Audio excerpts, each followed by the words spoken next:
सुने चैन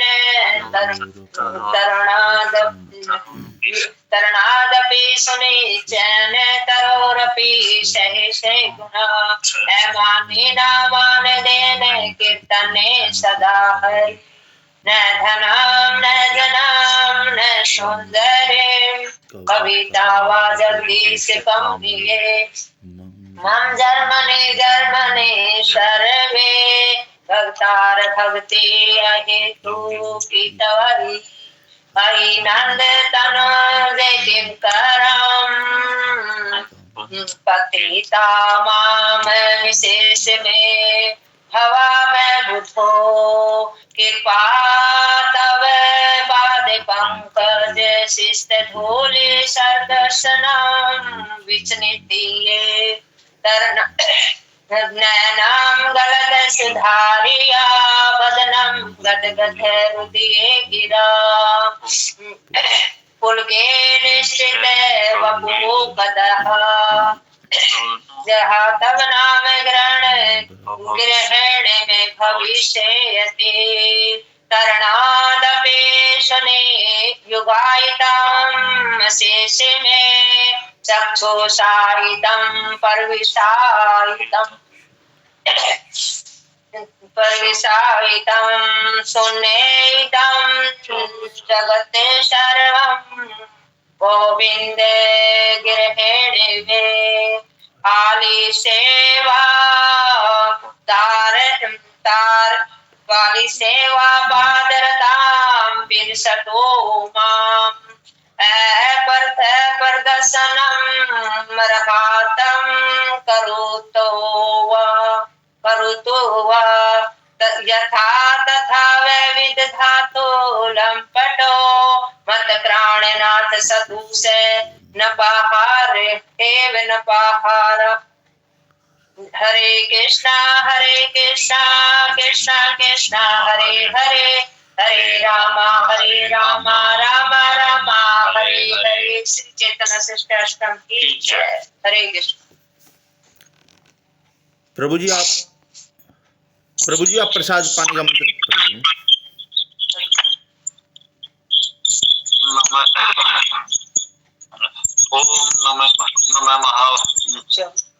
ओम नमः विष्णुपादाय कृष्ण पृष्ठाय भूतले श्रीमते गोपाल कृष्ण गोस्वामी ते नामिने हरे कृष्ण। प्रसाद पाने का मंत्र। प्रसाद पाने का शरण बोलो। हम प्रसाद पावा वो अच्छा। महाप्रसादे गोविंदे नमो ब्राह्मणी वैष्णवे शल्पन्य वर्ता राजन विश्वासे यति जायते शरीर अविद्या जाल जड़ित दरियाता है काल जीवे भले विशेष आग्रह तार मध्य जीवा अति लोभ में सुधर्मति ताके जाते कठिन संसारे कृष्ण बड़े दया में करिवारे जीवा जैसे ही अन्ना दिल भाई से अमृत पाओ राधा कृष्ण गुण गाओ प्रेमा डाको चैतन्य निताई जय निमाई जय निताई जय श्री कृष्ण चैतन्य प्रभु नित्यानंद श्री आदित्य गदाधर श्री वासादि गौर भक्तवृंदा हरे कृष्णा कृष्णा कृष्णा हरे हरे हरे रामा रामा रामा हरे हरे हरे कृष्ण। प्रभु जी सीमा माता जी हरे कृष्णा। तिलक लगाने का मंत्र पढ़िए माता जी। तिलक मंत्र। ललाटे केशवं ध्याये नारायणं अथोदरे वक्षस्थले माधवं तु गोविन्दं कण्ठकुपेः ईशं च दक्षिणे कुक्षो बाहो च मधुसूदनं त्रिविक्रमं कन्दरे तु वामनं वाम पार्श्वे श्रीधरं वाम बाहु तु ऋषिकेशं तु कन्धरे दृष्टि च पद्मनाभं कटियं दामोदर नयसे। कुछ भूल गई पर मुझे क्या नहीं ठीक है माता जी। तत्प्रक्षालन तोयम तु वासुदेवती मूर्धनि। हरे कृष्णांजलि माता जी। हरे कृष्णा प्रभु जी दंडवत प्रणाम। दंडवत प्रणाम माता जी। माता जी आप पंचतंत्र मंत्र सुना दीजिए। हरे कृष्णा। जय श्री कृष्ण चैतन्य प्रभु नित्यानंद श्री अद्वैत गदाधर श्रीवासादि गौर भक्तवृंद। और ये प्रभुपाद मंत्र।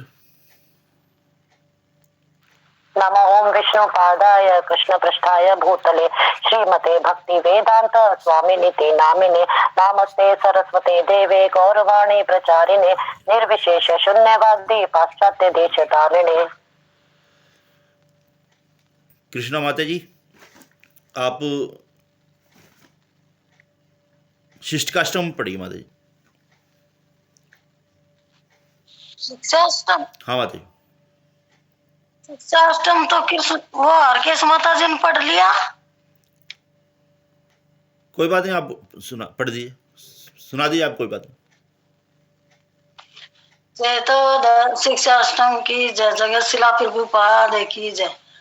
चेतो दर्पण मार्जनम भवमादावाग्नि निर्वापनम शौर्य कैरव चंद्रिका वितरणम विद्यावधु जीवनम आनंदम बुद्धिवर्धनम पर्ते पदम पुराणम सवादनम सर्वतम संपन्नम श्री कीर्तन कीर्तनम नाम नाम कारी बहुधा निसर्व शक्ति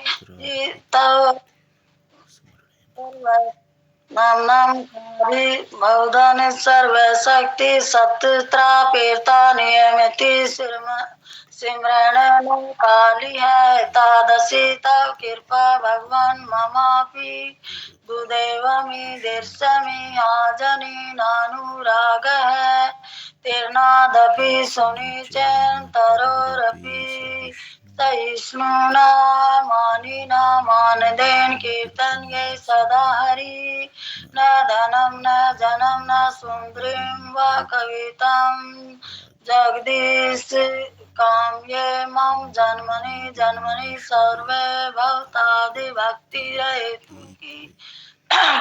रहेतु की तवै आई नंद तनुज किंकिरम पतितं माम विस्मय भावं बुद्धो कृपा तव पादि पंकज सतीत धूलि सदृशमि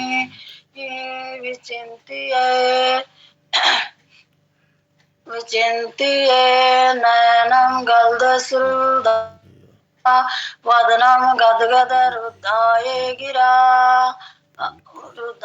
गिरा पुलके निर्चितं वपु कदा तव नाम ग्रहण भविष्यति युगायितं निमेषेण चक्षुषा प्रविशायितं शून्ययितं जगत् सर्वं गोविन्द विर्हिणि मे आशीलस्यैव पादे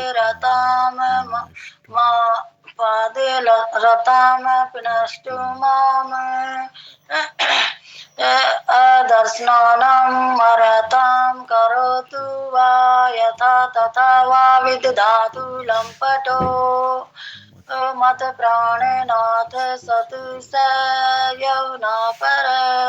श्री श्री शिक्षा अष्टक की जय, जगत शिला प्रपाद की जय। माता जी मंगलाचरण से शुरू कीजिए आप।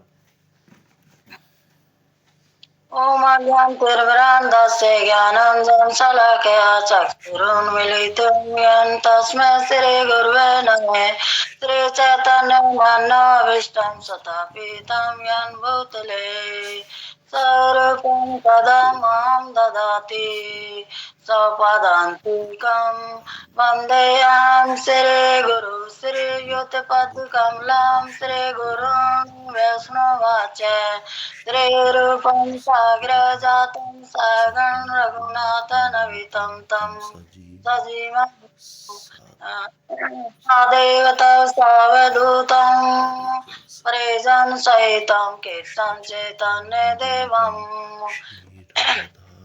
देवं श्रीराधा कृष्ण पादान् सागं ललिता श्री विशाख मानवेतां च हे किसान करुणा सिंधु दीनबंधु जगतपते गोपेश गोपिका कांत राधा कांत नमो अस्तुते हे तप्त कांचन गौरांगी राधे वृंदावनेश्वरी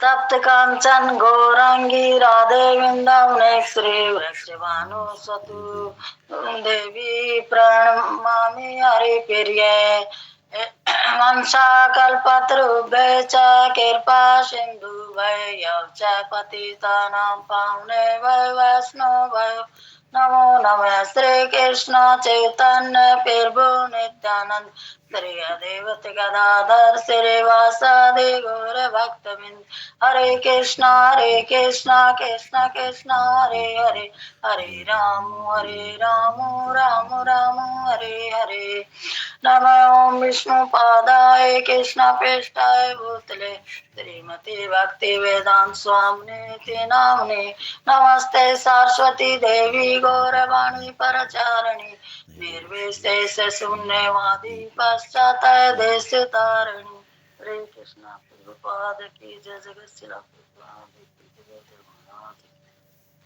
की। ओम नमः भगवते वासुदेवाय ओम नमः भगवते वासुदेवाय ओम नमः भगवते वासुदेवाय हरे कृष्णा प्रभु जी मैंने तो ऐसी तैयारी ना हुई मेरी तबीयत खराब हो रही है। आप मेरी हेल्प करना सभी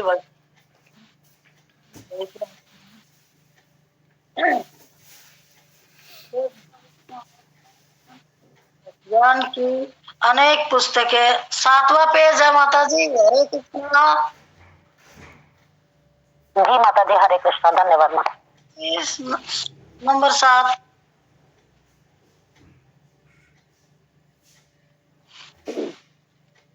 पुस्तकें हैं जो कि देश जनमानस वातावरण आदि के अनुसार बदलती रहती हैं। भारत में ज्ञान की पुस्तकों का तात्पर्य वेदों से होता है। पाश्चात्य देशों में वे पुस्तकें ओल्ड टेस्टामेंट न्यू टेस्टामेंट कहलाती है। मुसलमान लोग कुरान को स्वीकार करते हैं। ज्ञान की इन सभी पुस्तकों का उद्देश्य क्या है? हरे कृष्ण माता जी। ये कौन सा पृष्ठ माता जी?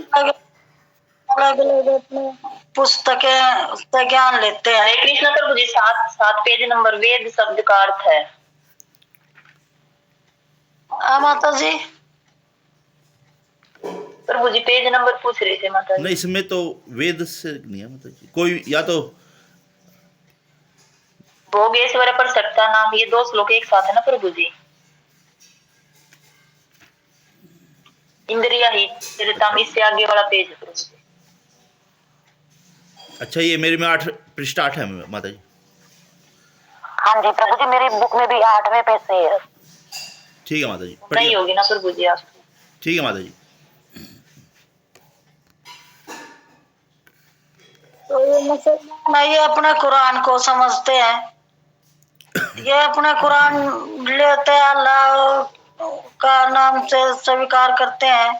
तो अलग अलग धर्म के अपने अलग अलग तरीका से भगवान को समझते, लेकिन भगवान तो एक ही है, नाम अनेक है। तो ये अल्लाह के नाम तो जानते हैं। ज्ञान की इन सभी पुस्तकों का उद्देश्य क्या है? ये हमें दरवाजा बंद कर दियो।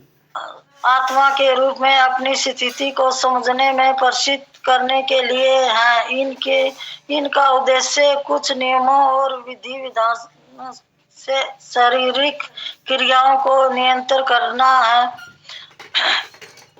और ये विधियां और नियम नैतिकता के सिद्धांत कहलाते हैं। तो हमने जब भी ये पुस्तक जो प्रभुपाद ने लिखी है, ये आत्मा हमारी जब ही शुद्ध होगी तब हम इन पुस्तकों का ज्ञान शास्त्रों के अनुसार भगवान की भक्ति करेंगे। कृष्ण भगवान ही हमारा ज्ञान है। जब हम कृष्ण भगवान को जान लेंगे और अपनी आत्मा से कृष्ण भगवान को समझ लेंगे, तभी प्रशिक्षित करने के लिए इसका उद्देश्य कुछ नियम जो भगवान ने प्रभुपाद ने जो हमें ये नियम दिए हैं 4, इन नियमों का पालन करना है। विधि विधियों के अनुसार हमने शास्त्रों के अनुसार ये ज्ञान लेना है। और सिद्धांत के जब ये सिद्धांत कहलाते हैं। उदाहरण के लिए हमारे जीवन को नियमित करने के लिए बाइबल में 10 निर्देश दिए गए। ये 10 निर्देश प्रभु जी, ये 10 अपराध है के? नहीं माता जी, ये उनके अनुसार कोई और नियम होंगे दूसरे, जो ये ईसाइयों की जो बुक है ना बाइबल, तो उनके अनुसार कोई और नियम होंगे, निर्देश जो है। हरे कृष्णा प्रभु जी, वो हमारे जो अपराध है ना, जैसे 4 नियम है, इनसे ही मिलते जुलते हैं प्रभु जी। मैंने इसमें फोन में देखा तो मिलते जुलते बाइबल में। हाँ जी प्रभु जी। अच्छा, हाँ जी प्रभु जी। तो सिद्धि पाने के लिए शरीर को स्वयं में रखना अनिवार्य है। बिना नियामक सिद्धांतों के जीवन में सिद्धि पाना संभव नहीं है।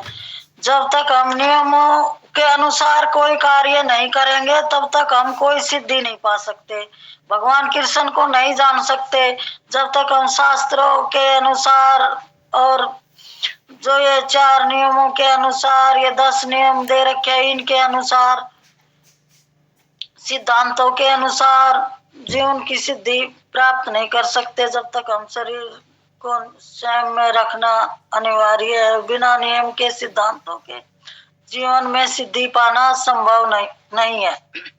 भिन्न भिन्न देशों अथवा भिन्न भिन्न शास्त्रों में नियमक सिद्धांतों में भेद हो सकते हैं, किंतु इससे कोई अंतर नहीं पड़ता, क्योंकि वे देश काल और जनता की रुचियों के अनुसार है।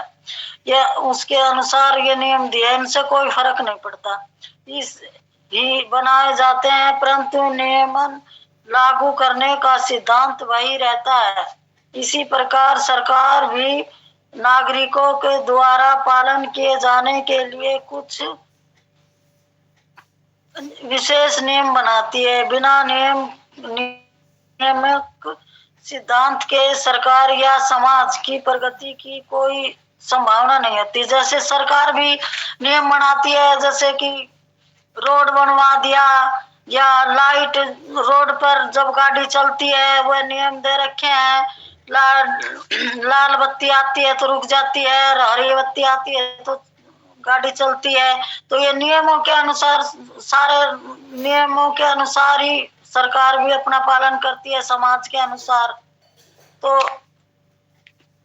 यही हमने भी ये नियमों के अनुसार ही हम भी भक्ति करेंगे, तभी हम भगवान को जान सकेंगे। क्योंकि बिना नियम के बिना तो सब कुछ ऐसा ही इधर उधर वो हो जाएगा, ना हम भक्ति में पहुंच पाएंगे।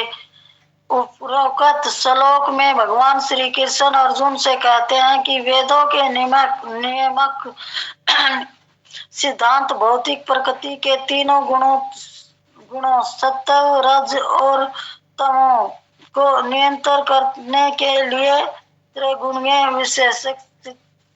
यही कहते हैं अर्जुन को, भगवान की तीनों गुणों से ऊपर उठो और युद्ध करो।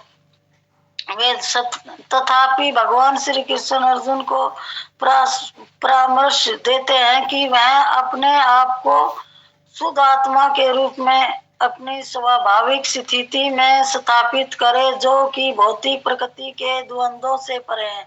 कि अपनी शरीर से मत समझो ये युद्ध को। जैसे वो अपने आप को शरीर समझने लग गया, वो युद्ध ना करना चाहा था, मतलब अपने संबंधियों के साथ, तो उनके प्रति वो दया दिखा रहा था।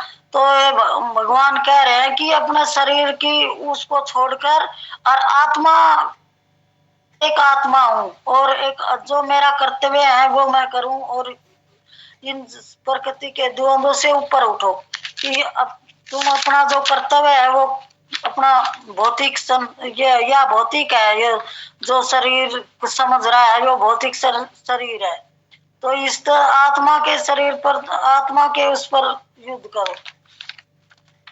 और फिर मुझे और आप समझा दो, वरना तो ना हुआ ऐसा कुछ। कोई और भक्त कोई समझाना चाहे, ऐड करना चाहे इसमें?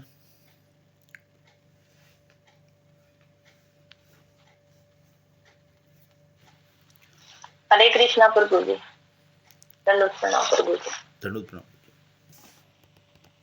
तो प्रभु जी इसमें यही बताया गया कि जो भारत में है वो पुस्तकों का मतलब होता है कि जो हमारे वेद है, और जो दूसरे देश है तो उनमें बताया गया है कि जो पाश्चात्य देश है कि पुस्तकें ओल्ड टेस्टामेंट या न्यू टेस्टामेंट।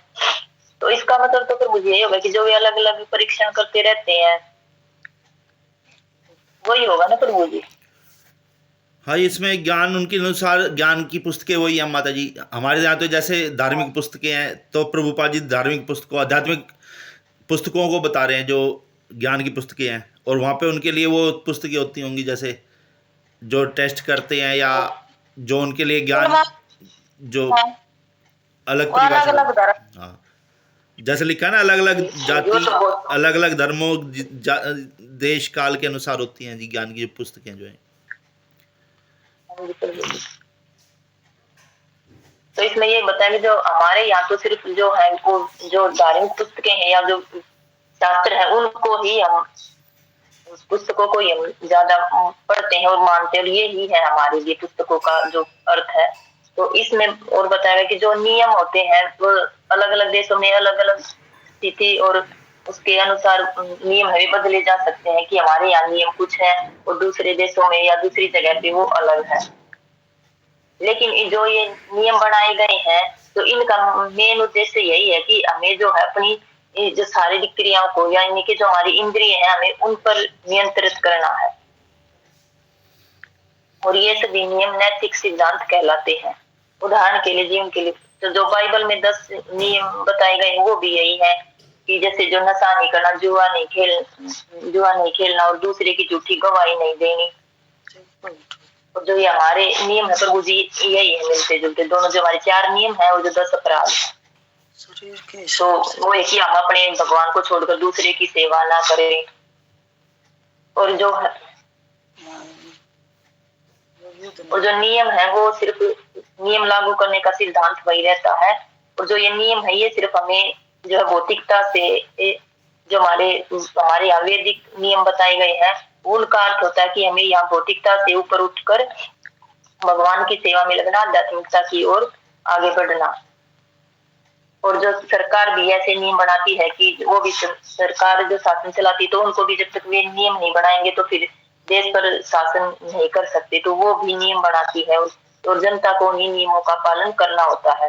तो वो जो वेदों में बताए गए हैं तो वे भगवान ने हमारे लिए बताए गए हैं कि हमें ऐसे करेंगे तो हम भगवत प्राप्ति कर सकते हैं, वो हमारे आत्मा के लिए जरूरी है। तो इसमें बताया तीनों वेदों के नियम सिद्धांत प्रकृति के तीनों गुणों, जो प्रकृति के तीनों गुण है रजोगुण तमोगुण सतोगुण, इन सब से ऊपर उठकर हमें शुद्ध सतोगुण तक पहुंचने के लिए ही पहुंचना है। और भगवान श्री कृष्ण है कि शुद्ध आत्मा के वास्तविक स्थिति में स्थापित जो भौतिक प्रकृति के प्रतिद्वंद्वों से परे है। तो इसमें जो है वो भगवान कह रहे हैं कि जो भौतिक बंधन है उनका कारण है जो हम अपने कर्म करते हैं, फिर उनके फल की जो हम इच्छा करते हैं कि हम ये करेंगे तो फिर इसका फल मिलेगा, तो ये हमारे भौतिक बंधनों का कारण है। और जो इनको हमें इंद्रिय तरफ से ऊपर उठकर हमें आध्यात्मिक धरातल तक पहुंचने के लिए हमें तीनों गुणों से ऊपर उठना पड़ेगा, शुद्ध गुण में, तभी हम भगवत प्राप्ति कर सकते हैं। और जब तक इन तीनों गुणों से ऊपर नहीं उठेंगे तो हम भगवत का जो है भगवत प्राप्ति तक नहीं पहुंच सकते या भगवान की उस तक नहीं पहुंच सकते प्रभु जी। और इसमें ये भी बताया गया है कि जो इंद्र जो हम इंद्रिय तृप्ति के लिए कार्य करते हैं वो सब जब तक हम ये कर्म कांड है जो अन्य देवी देवताओं की पूजा करते हैं, जो कर्म कांड है, और अपनी इंद्रियों को सिर्फ अपने ही सुख के लिए उनका प्रयोग करते हैं, तब तक हम भगवत प्राप्ति नहीं कर सकते। और जो हमारे उपनिषद है या शास्त्र है उनमें सिर्फ यही बताया गया है कि हमें इनसे ऊपर उठ के, यानी कि जैसे इन सब से ऊपर उठ के हमें भगवान की सेवा करनी है। तो ये सब जब हम कर्म कांड में देवी देवताओं की पूजा जब करते हैं और उनसे जब उनको ये सब जब हम भगवान कृष्ण के बारे में जानते हैं तो वो ये कि जैसे भगवान श्री कृष्ण की पूजा करते हैं तो जो एक पेड़ है, पेड़ के जड़ में अगर पानी डालते हैं तो पूरा पेड़ हरा भरा हो जाता है। तो उसी प्रकार है कि हम भगवान श्री कृष्ण की पूजा करते हैं तो अन्य देवी देवता या और जो सब कुछ है हमारे वे सारे कर्म है वो सिर्फ भगवान की सेवा में ही होने चाहिए। उन्हीं को करने से हमें आध्यात्मिकता की ओर बढ़ते हैं और यही हमारे वेदों में और शास्त्रों में बताया गया। और आप बता दो।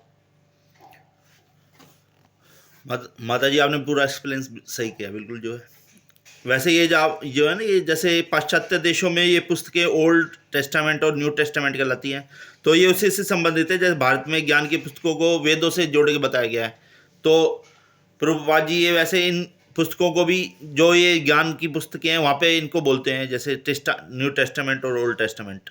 जैसे मुसलमानों के लिए कुरान है, ईसाइयों के लिए बाइबल है, तो उनके लिए भी ये पुस्तकें ज्ञान की पुस्तकें ही हैं, जो है ना ओल्ड टेस्टामेंट और न्यू टेस्टामेंट नाम देते हैं उनको। तो इससे तो ये समझ में आ रहा है जैसे भारत में ज्ञान की पुस्तकें, जैसे वेद जिससे हमें वेदों का ज्ञान प्राप्त होता है, जैसे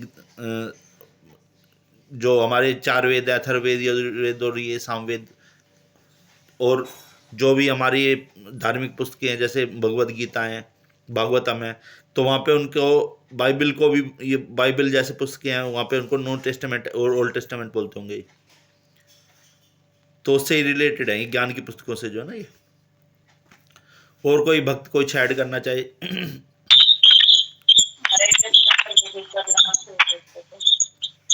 इसमें यही बताया था कि जो कि जब हम इस अपने शरीर को भौतिकी मतलब इस अस्तित्व को ही मतलब भौतिक गुणों की क्रियाएं करते रहेंगे तो इससे मनुष्य को चाहे कि दुख या शीत ग्रीष्म जैसी दवेताओं को सहन करना सीखे। अब जो सुख दुख आता है हम इसको सहन करना सीखे और इस प्रकार हानि तथा लाभ की चिंता से मुक्त हो जाए। अब जो ये हमारे जीवन में लगा रहता ना कि ये नुकसान हो गया, ये लाभ हो गया, इन दवसों से हमें मतलब कि इन इच्छाओं से मुक्त हो जाए। और जबकि मनुष्य कृष्ण की इच्छा पर पूर्णतया आश्रित रहता है तो वह ये दिव्य अवस्था प्राप्त होती है उसको।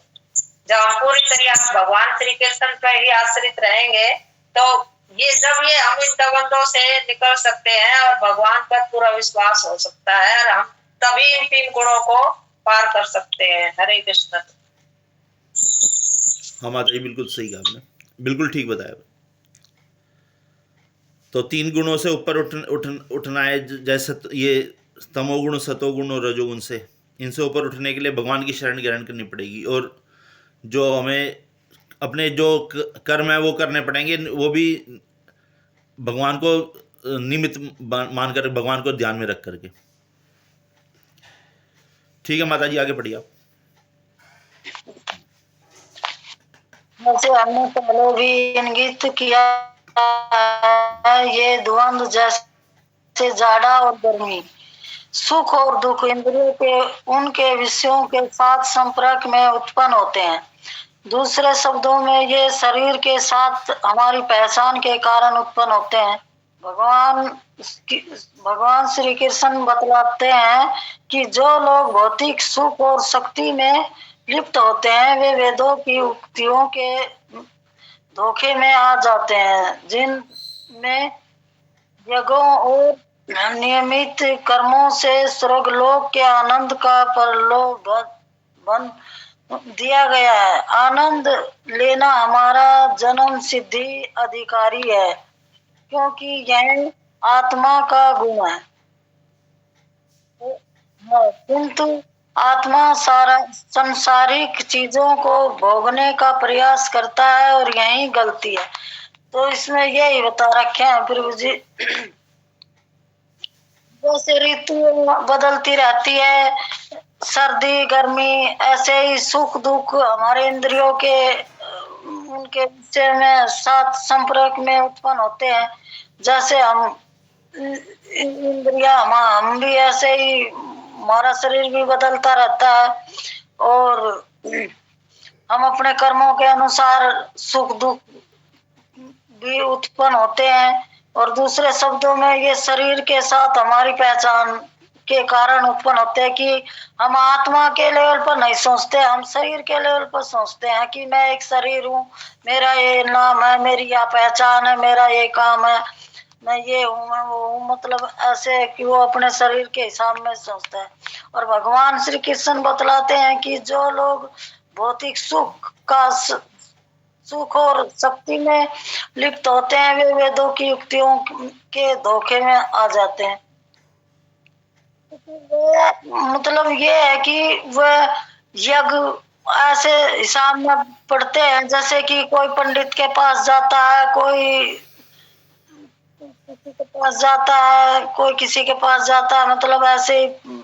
तो वो कोई हवन करवाता है, कोई यज्ञ करवाता है, कोई प्याग लगवाता है, कोई, मतलब कि ये कार्य गलत तो नहीं है, लेकिन ये इतने है कि ये भगवान के धाम नहीं पहुंचा सकते, हम भगवान को नहीं पहचान सकते इसमें।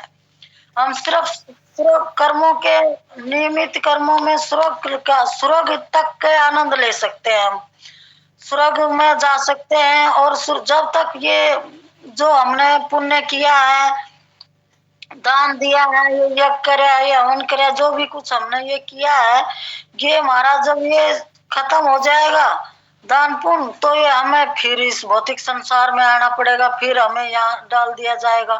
तो ये भक्ति इतनी वो नहीं है। हम जब तक हम भगवान के शरणागत नहीं होंगे कृष्ण की, जब तक हमें ये आनंद तो बस थोड़े दिन का है, ये स्वर्ग लोक तक का लेना हमारा जन्म सिद्धि अधिकार है, क्योंकि आत्मा का गुण है, किंतु आत्मा संसारिक चीजों को भोगने का प्रयास करता है। बस वो संसारिक चीजों में ही भोगने का प्रयास करता है कि ये मेरा घर है, ये मेरा परिवार है, ये मेरा बिजनेस है, ये मेरा तो कुछ, मतलब अपने संसारिक भोगों में व्यस्त रहता है वो और यही वो गलती करता है, क्योंकि वो भगवान को नहीं जानता।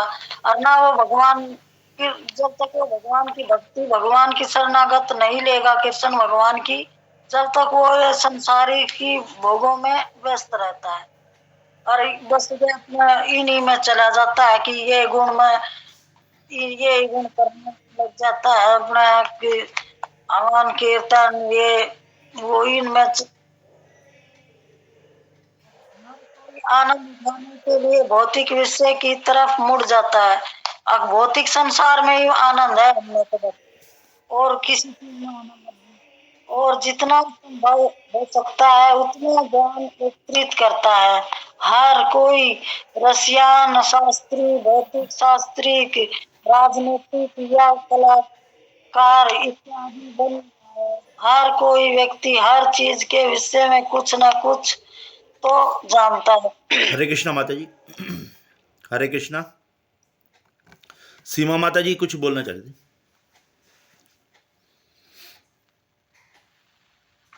हरे कृष्णा प्रभु जी, हरे कृष्णा माता जी। तो ये मैं तो पहले पैराग्राफ के बारे में बोलना चाह रही थी प्रभु जी, कि जैसे इसमें बताया ना, ये सर्दी गर्मी ऋतु, जैसे सर्दी और गर्मी को हम सहन करते हैं, और जैसे ही हमारे जो सुख दुख आते रहते हैं, हमें उनको भी सहन करना चाहिए। और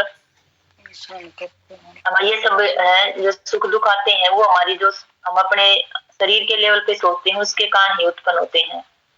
और जो भगवान बताते हैं कि जो भौतिक सुख शक्ति में लिप्त, सुख और शक्ति में लिप्त होते हैं, वे सब वेदों की युक्तियों में, तो इसमें बताएंगे जो वेद है, तो जो हमारे भागवतम को छोड़ के जो अन्य वेद हैं, उनमें सिर्फ जो ये है प्रभु जी, जो पुण्य कर्म हम करते हैं, जैसे ये प्याऊ लगवाना, या जो पहले लगवाते थे ना प्याऊ, या मंदिर बनवाते थे, जो भी कुछ पुण्य कर्म करते थे, कुछ जैसे देवताओं की पूजा करते हैं, फिर व्रत करते हैं, और फिर किसी को जैसे अभी त्योहार आते हैं तो उनपे ब्राह्मणों को दान देते हैं, तो वो सब जो करते हैं, ये सब हमारे जो वेद है उनमें बताया गया है। उसमें वेदों में जो है वो भगवान के बारे में थोड़ा सा ही ज्ञान दिया गया है।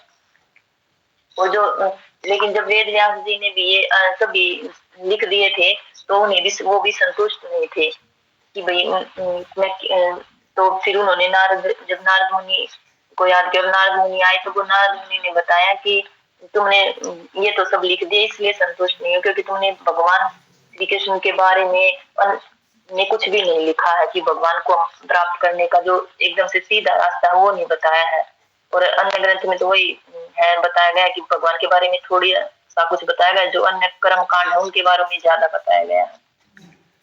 तो तब फिर वेद व्यास जी भागवतम लिखते हैं, और जब लिखने के बाद उन्हें संतुष्टि मिलती है। तो इसमें वही बताया कि जो वेदों में बताई गई है, हम जो है तो को ही पढ़ते हैं, तो उनमें से जो थोड़ा बहुत होता है, जैसे ये देवी अन्य देव देवताओं की पूजा करना और यज्ञ हवन दान, इन्हीं में करते हैं। इनका जो ये करते हैं, इनका ये है कि ये रास्ता सीधा नहीं भगवान तक जाने का, ये घुमा के देवता भी भगवान से ही प्राप्त करते हैं, हम जो भी कुछ मांगते हैं उन्हीं को देते हैं, लेकिन हम ये करते हैं तो इनसे हमें ऐसा हम सिर्फ स्वर्ग तक ही जा सकते हैं, भगवत धाम नहीं जा सकते, क्योंकि हम ये पुण्य कर्म करते हैं तो फिर उसका फल हमें ये है कि हम स्वर्ग में जाके, जब तक हमने जितने पुण्य कर्म है तो उनका हम स्वर्ग में जाके आनंद भोग सकते हैं, और उसके बाद फिर हमारे जैसे कर्म होते हैं हम वैसे धरती पर या अन्य लोकों में चले जाते हैं।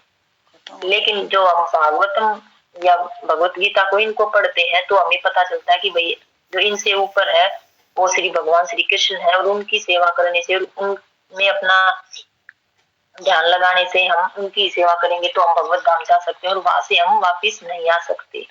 तो ये सब चीजें हैं, ये हम जो गलत जो संसार की जो चीजें हैं, वो जो भौतिकतावादी चीजों में जो भोगने का प्रयास करते हैं, अपनी इंद्रियों को तुष्ट करने का प्रयास करते हैं, ये हमारी गलती है। आनंद लेना तो हमारी आत्मा का जन्म सिद्ध अधिकार, क्योंकि हम भगवान के ही अंश हैं। तो भगवान जब आनंद लेना चाहते हैं तो हम भी आनंद लेना चाहते हैं, लेकिन वो इतना है कि हम अपने सिर्फ इंद्रियों को तुष्ट करते हैं, लेकिन जबकि हमारा काम है जब भगवान को प्रसन्नता प्राप्त करते हैं, भगवान को आनंद देते हैं, उनकी सेवा करते हैं, तो हमारी आत्मा को आनंद मिलता है और तभी हम सुखी हो सकते हैं। लेकिन हम सब अपनी इंद्रियों की तुष्टि में लगे रहते हैं, तो इसलिए हम ये करते हैं, तब ये हमारी गलती है। हरे कृष्णा प्रभु, मेरे को तो यही इसमें जैसे लिखा है ना माता जी भगवान कृष्ण बतलाते हैं कि जो लोग भौतिक सुख और शक्ति में लिप्त होते हैं वो वेदों की युक्तियों के धोखे में आ जाते हैं। तो जैसे भगवान कृष्ण ने भगवद गीता में भी कहा है कि वेदों का ज्ञान मैं हूँ, वेदों का कथन मैं हूँ। तो उसमें कहा तो भगवान है, तो भगवान की जो बातें हैं उनकी उनसे रिलेटेड हैं, लेकिन जो भौतिकतावादी लोग हैं वो उसको अपने सुविधा के अनुसार ग्रहण कर लेते हैं, कि जो अपनी कहते हैं ना अपने मतलब के अनुसार। तो जैसे भगवान के भगवद गीता में तात्पर्य कई कई लोगों ने अलग अलग अपने अपने बुद्धि के अनुसार लिखा हुआ है। जैसे कर्म करो, तो कर्म को वो इस तरह से ले लेते हैं जो भौतिकतावादी लोग हैं या जो दूसरे लोग हैं कि कर्म करो, बस उस कर्म करना बताया भगवान ने और ये कर्म ही करते रहना है, वही अपना वही धर्म है। लेकिन उसमें जो प्रभुपाद जी ने जो असली तात्पर्य लिखा है कि कर्म तो करो लेकिन भगवान को निमित्त बना करके, भगवान को ध्यान में रख करके कर्म करो। तो इस तरह से यहाँ वेदों में जैसे लिखा है कि उसके धोखे में आ जाते हैं। तो भगवान ये तो कहा है कि अपने कर्म को नियमित कर्म, यज्ञ करना या दान पुण्य करना ये तो है, लेकिन उसको भगवान को निमित्त बना के करना चाहिए। यज्ञ का भी बताया ना कि भगवान को संतुष्ट करने के लिए किए जाते हैं यज्ञ। लेकिन यहाँ पे जो भौतिकतावादी लोग हैं वो यज्ञों का प्रयोग अपने निजी स्वार्थ के लिए करते हैं। जैसे कोई यज्ञ कर रहा है तो वो यूँ सोचता है कि मैं यज्ञ करूँगा तो हवन करूँगा तो मुझे दान पुण्य मिलेगा, मुझे भौतिक सुख प्राप्त होंगे, घर बार प्राप्त होगा, पुत्र पुत्री प्राप्त होगी, कोई जो उसे जो भी जो अपने सुविधा के अनुसार जो चीज़ चाहिए वो प्राप्त करने के लिए करता है।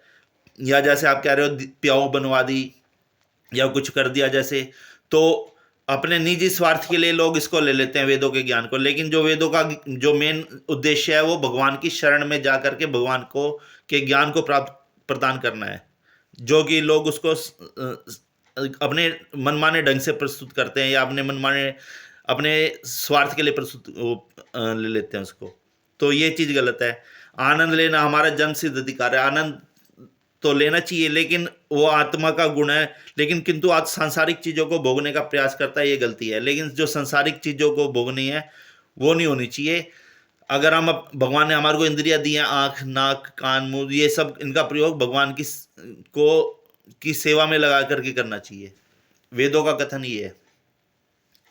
तो यहाँ पे ये कहना चाहता था मैं। और कोई भक्त कुछ, हरकेश माता जी कुछ कहना चाह रही हैं?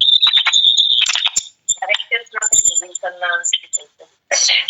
इसमें मुझे इस भगवत गीता में भी एक ये श्लोक आया है जो 2.14 में, जो मात्रा सर्वप्रसाद बोलती है सीता उषण सुखदाह गाम अपानिनो नित्या ताम तिथि सब वार्ता। जब कृष्ण भगवान कह रहे कि हे कुंती पुत्र, दुख तथा क्षणिक को देख तथा काल क्रम में ही उनका आते धाम होना सर्दी गर्मी के ऋतु के आने जाने के समान है। अब ये सर्दी दुख तो ऐसे आते जाते रहेंगे, जैसे सर्दी भी आते चली जाती है, गर्मी भी आते चली जाती है। अब हे भारतवंशी, ये इंद्रिय बोध से उत्पन्न है, कि हमारे शरीर से उत्पन्न है, मतलब हमें अपने शरीर से महसूस कर सकते हैं इनको। अब ये दुख है या सर्दी है या गर्मी है, और जो मनुष्य को चाहिए कि अवचलित भाव से इसको सहन करना सीखे। हम मनुष्य को चाहिए कि हम अपना शरीर ना मानकर आत्मा के लेवल पर रहते हैं, तो हम ये मतलब वो कर सकते हैं। अतः उसे अपने किसी भी मित्र या परिजन से भी शुद्ध करना पड़े तो भी उसे अपने धर्म से विचलित नहीं होना चाहिए। हमें जो भी हमें कोई शास्त्र या वो कुछ भी पढ़े थे, हम हमने अपने धर्म से विचलित न होना चाहिए। मनुष्य को ज्ञान प्राप्त करने के लिए धर्म के विधि विधानों का पालन करना होता है। अब हमें अपने धर्म का मतलब विधि विधान से पालन करते हैं तो ही, क्योंकि ज्ञान तथा भक्ति से ही मनुष्य को अपने आप को माया के बंधन से छुड़ा सकता है। अब हम तभी इस भौतिक संसार से छूट सकते हैं जब हम अपने ज्ञान को भक्ति की मनुष्य अपने आप को माया के बंधन से छुड़ा सकता है। हम जब भगवान की भक्ति करेंगे या सेवा करेंगे तभी हम इस बंधन से छूट सके हैं, तभी हम आत्मा के लेवल पर जा सकते हैं। हरे कृष्ण। प्रभु जी। और हरे कृष्ण। अंजलि माता जी, आप कुछ ऐड करना चाहती हैं?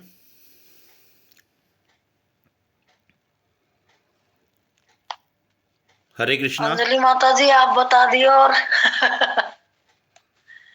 हरे कृष्णा माता जी, आप सबने बहुत सुंदर बताया माता जी, बहुत सुंदर एक्सप्लेन करा आप सबने। तो कृष्णा माता जी। हरे कृष्णा। अंजलि माता जी, आप भी अपना आप भी अपना कुछ विचार रखो। हाँ, विचार रखो। आप भी, सबके अलग अलग विचार होते हैं। माता जी आप भी समझाइए कुछ। मेरी तो इतनी योग्यता नहीं है, लेकिन आपने प्रभु जी ने बहुत अच्छा एक्सप्लेन किया। अभी तक चैप्टर जितना भी चल रहा ना, आप सबने बहुत अच्छा एक्सप्लेन करा है। फिर भी माता जी सबने करना चाहिए, आप भी अपना करो, थोड़ा बहुत तो बताओ कुछ भी जो आप कुछ ना जानते हो। प्रयास करूंगी, अभी आज पहले दिन जुड़ी ना, मैं प्रयास करूंगी, धीरे धीरे आप लोग सबसे सीख के ना मैं प्रयास करूंगी। जी माता जी। हरे कृष्ण। माता जी एक ये पैराग्राफ और कर दीजिए आप ना। हरे कृष्णा, ये पैराग्राफ और पढ़ दीजिए माता जी। फिर मुझे ये वाला और पढ़ लीजिए माता जी, पैराग्राफ जो ना। हर कोई आनंद उठाने के लिए भौतिक विषय की तरफ मुड़ जाता है और जितना संभव हो सकता है उतना ज्ञान एकत्रित करता है। हर कोई रसियन, शास्त्री, भौतिक शास्त्री, राजनीतिज्ञ या कलाकार इत्यादि बन रहा है।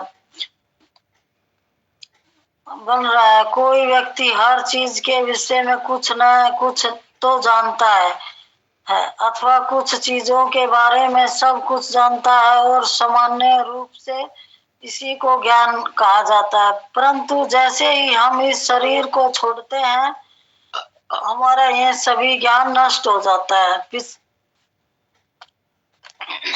पिछले जन्म में कोई व्यक्ति महान ज्ञानी हुआ होगा, परंतु इस जीवन में उसे फिर से विद्यालय जाकर शुरुआत करनी पड़ती है और प्रारंभ में पढ़ना लिखना सीखना पड़ता है। पिछले जन्म में हमने जो भी ज्ञान प्राप्त किया था उसे हम इस जन्म में भूल जाते हैं। स्थिति यह है कि हम वास्तव में शाश्वत ज्ञान खोज रहे हैं, परंतु वह इस भौतिक शरीर से प्राप्ति नहीं किया जा सकता।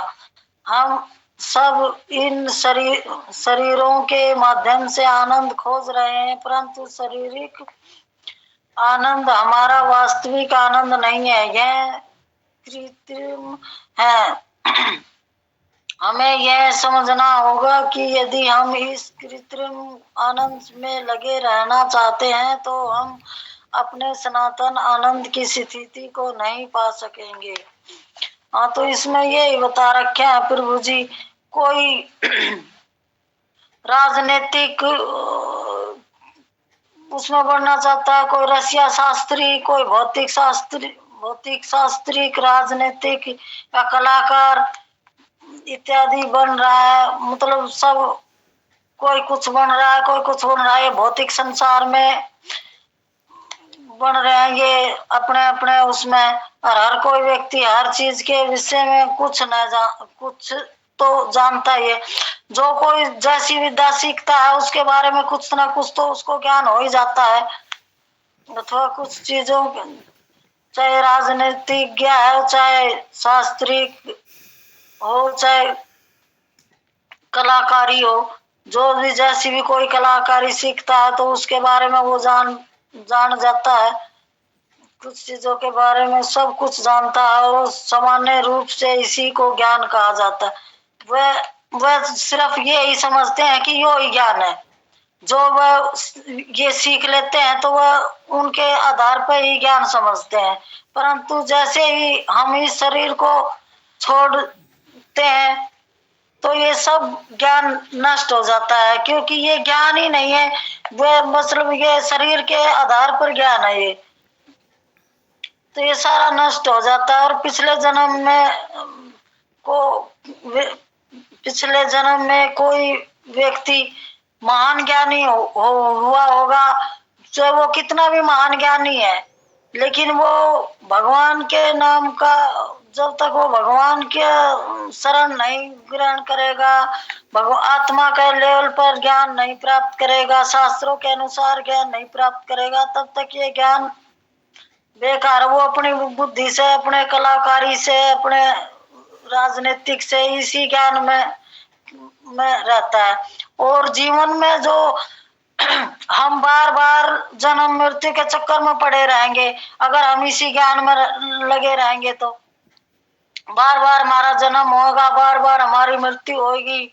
और जब तक हम भगवान को नहीं जान पाएंगे, जब भगवान का हम अपनी आत्मा के लेवल पर भगवान को जानेंगे, तो जब हम भगवान के धाम जा सकेंगे। नहीं तो हम बार बार इस भौतिक संसार में आते रहेंगे और बार बार विद्यालय में जाते रहेंगे, बार बार फिर पढ़ाई करते रहेंगे। ये इसी पिछले जन्म में हम जो भी ज्ञान लेंगे वो सब भूल जाएंगे। अगले जन्म में फिर यही पढ़ना लिखना यही करते रहेंगे, क्योंकि ये जन्म मृत्यु का चक्कर से हम छूटेंगे ही नहीं।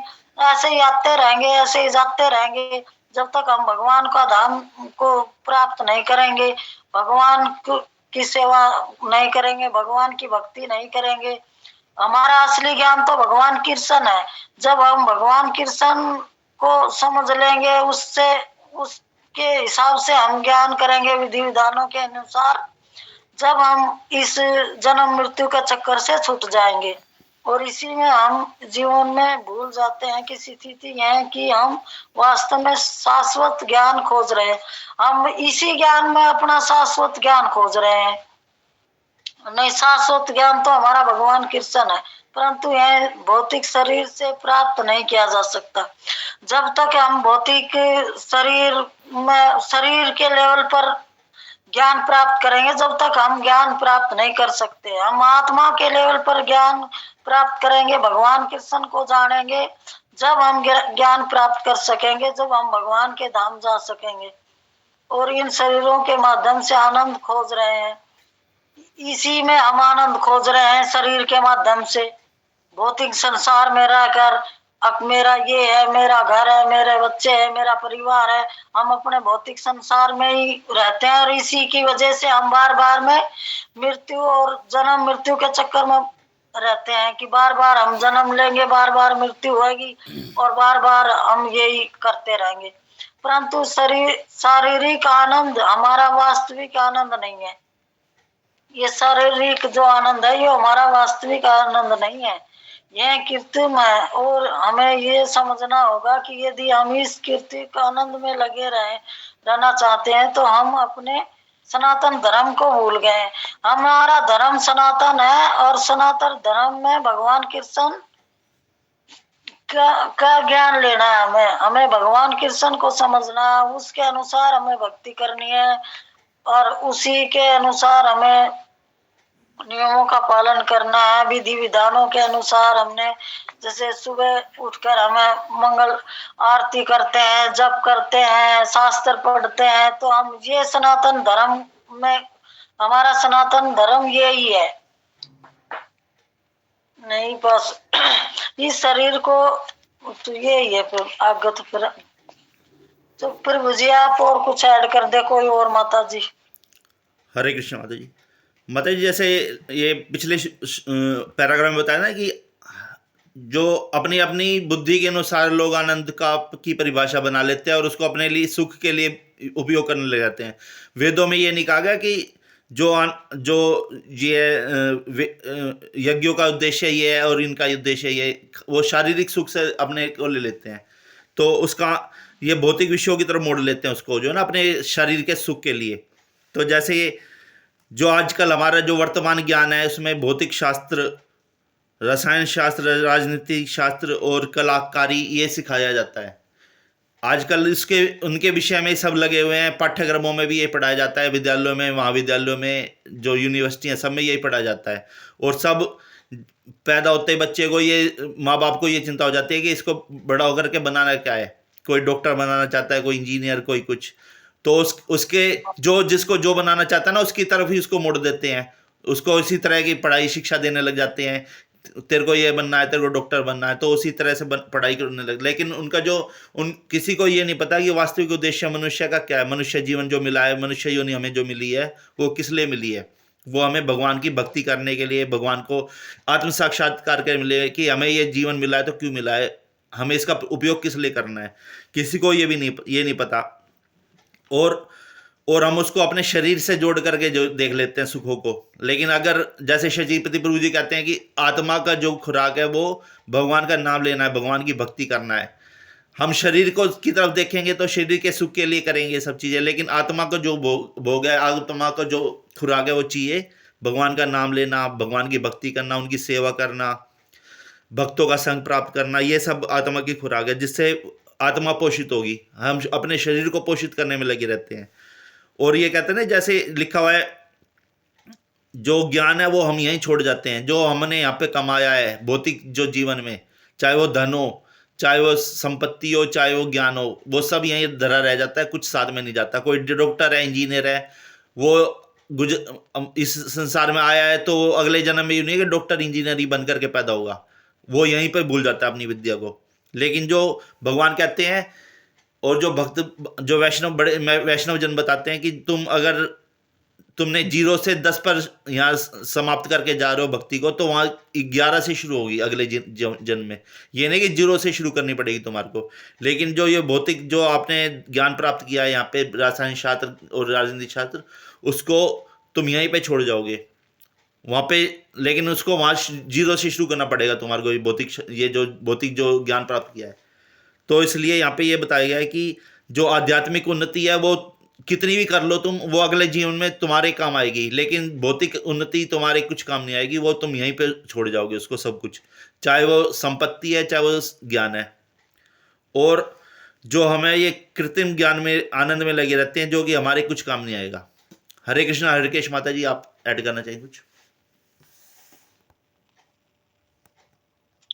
हरे कृष्ण से भगवत गीता में जो 4.5 श्लोक है, जो श्री भगवान वाचक बहुनी में व्यक्ति तानी जन्मानी तव च अर्जुना तनिया अहम वेद सर्वाणी न तवम वेते प्रण तपा। भगवान भी जब श्री भगवान कृष्ण से कहते हैं कि मेरा भी तो अनेक आपके साथ जन्म हो चुका है, और लेकिन आप भूल गए हो, पर मुझे सब कुछ याद है। जो हमारे ऊपर जो माया का आवर है, इससे हम भूल जाते हैं कि हमने पिछले जन्म में क्या किया था क्या ना, पर भगवान के तो सब कुछ याद रहता है। वो कहता है ना, तो मेरा तो हे भगवान के अनेक अवतारों के साथ सूचित प्राप्त हो चुका है, परंतु अब तुम मेरे साथ अनेकों जन्म हो चुका है मेरा तेरा, परंतु तुम भूल गए हो, परंतु मुझे सब कुछ याद है। तो ऐसे ये संसार में हम जो भी कर्म करते हैं, ये अच्छा या बुरा, तो हम भूल जाते हैं कि हमने पिछले जन्म में भी कुछ अच्छा बुरा कर्म किया है, तो इसी के कारण हमें ये दुख हो रहा मिल रहा है। तो इसलिए ही भगवान बताते हैं यही करना, तो फिर मुझे ऐड। हरे कृष्णा। ठीक कहा माता जी आपने। और ये जो ज्ञान है, जैसे भौतिक शास्त्र, रसायन शास्त्र, राजनीति शास्त्र, कलाकारी, ये सब इनका प्रयोग ठीक है, ये ज्ञान है, लेकिन इनको उतना प्रयोग करना चाहिए जो हमारे जीवन यापन के लिए, हमारे घर बार चलाने के लिए ठीक हो। लेकिन उसमें हमें ये नहीं भूलना चाहिए कि भगवान ने ये ज्ञान भी भगवान ने ही प्रदान किया हुआ है। कोई डॉक्टर बन जाता है, इंजीनियर बन जाता है, वो ये सोचने लग जाता है कि मैं बहुत, अब उसके अंदर एक अहम की भावना आ जाती है। लेकिन उसको ये ध्यान में रखना चाहिए ज्ञान भी भगवान ने ही प्रदान किया है। हमारे को जो सोचने समझने की शक्ति है वो भी भगवान ने प्रदान की है। तो हमें भगवान को ही हमेशा ध्यान में रख के हर कर्म करना चाहिए। कोई भी कर्म है, कोई डॉक्टरी कर रहा है, कोई इंजीनियरिंग कर रहा है, तो उसमें भी भगवान को ही उनका ही धन्यवाद करना चाहिए कि भगवान आपने हमें ज्ञान प्रदान किया। लेकिन हर कोई इन ज्ञानों का प्रयोग केवल अपनी ज़िंदगी को चलाने के लिए, केवल उसी का उद्देश्य में लगा हुआ है कि बस यही है सब कुछ, और कुछ नहीं है। तो इसी के साथ यहाँ पे जो है कक्षा को विराम देंगे। और कोई भक्त कुछ और ऐड करना चाहे तो कर सकता है।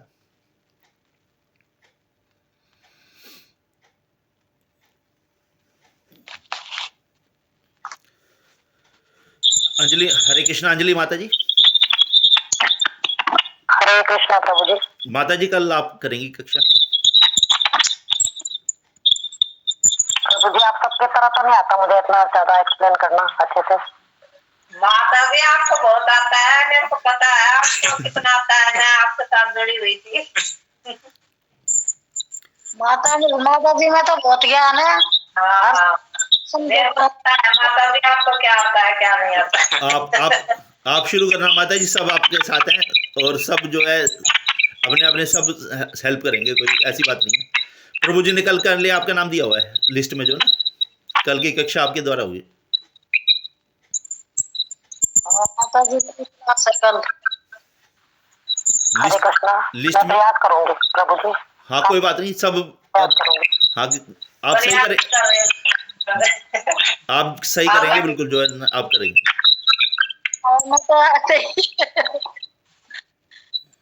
हरे कृष्ण। वंशा कलत्तरो भस्य कृपा से नमो नमः। वैष्णव ठाकुर की जय, जगत के कृपाल की जय, परम पूजनीय गोपाल कृष्ण महाराज की जय, नित्य गौर प्रेमानंद।